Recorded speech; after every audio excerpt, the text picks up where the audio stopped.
George Bush gave a little speech last night. It was about the Iraq War, and he says, now is the time to turn it around. Before, we were just kidding. Yeah. Yeah, for almost 4 years, nothing but laughs.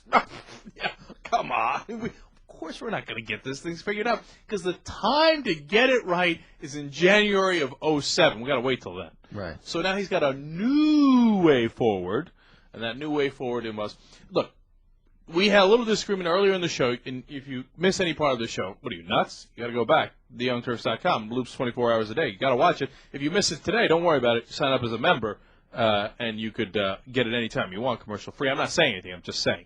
So anyway, had a little disagreement about the beginning of the speech. I thought that the beginning of the speech was genuine. It was not genuine, but honest for the first time, in saying all the problems there were.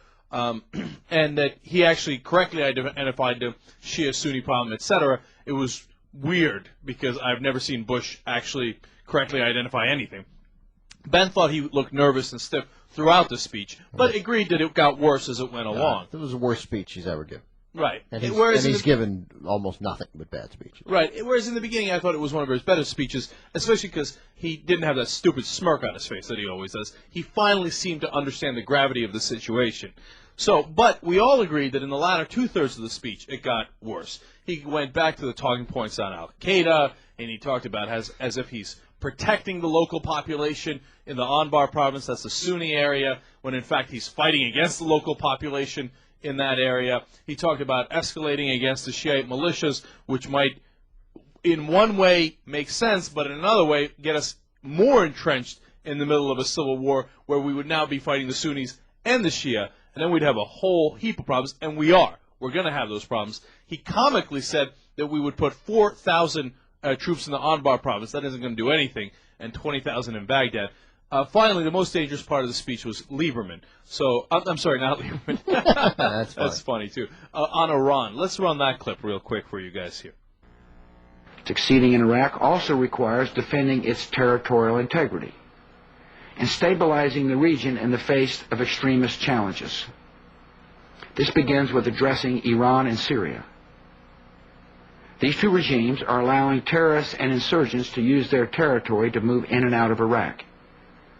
Iran is providing material support for attacks on American troops. We will disrupt the attacks on our forces. We will interrupt the flow of support from Iran and Syria. And we will seek out and destroy the networks providing advanced weaponry and training to our enemies in Iraq. We're also taking other steps to bolster the security of Iraq and protect American interests in the Middle East.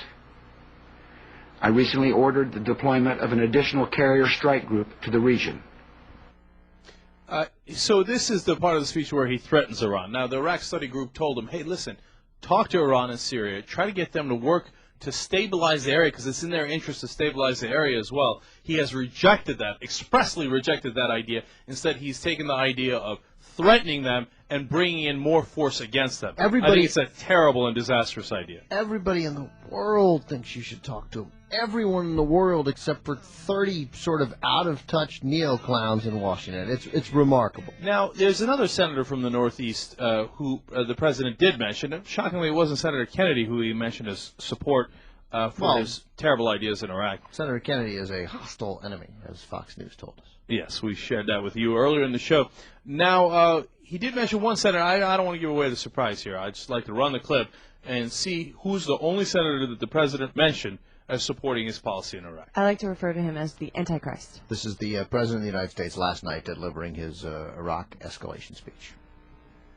Acting on the good advice of Senator Joe Lieberman and other key members of Congress, we will form a new bipartisan working group that will help us come together across party lines to win the war on terror. Really?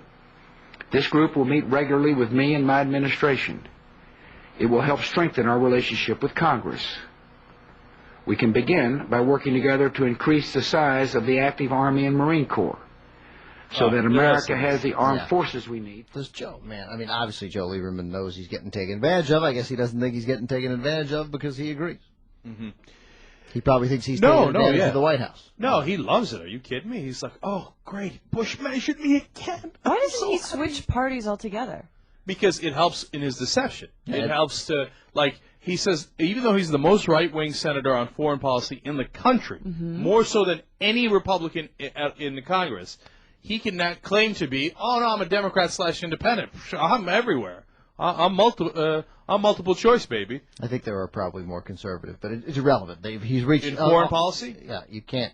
I mean, on Iraq, you can't be. And on attacking Iran? Yeah. I mean, I don't think the Cornyn's and the Shelbys and all those guys, they're still they have a little isolationist streak in them because, originally conservatives were not for being interventionists. They were for being isolationists. The only true neocon in the Senate is Joe Lieberman.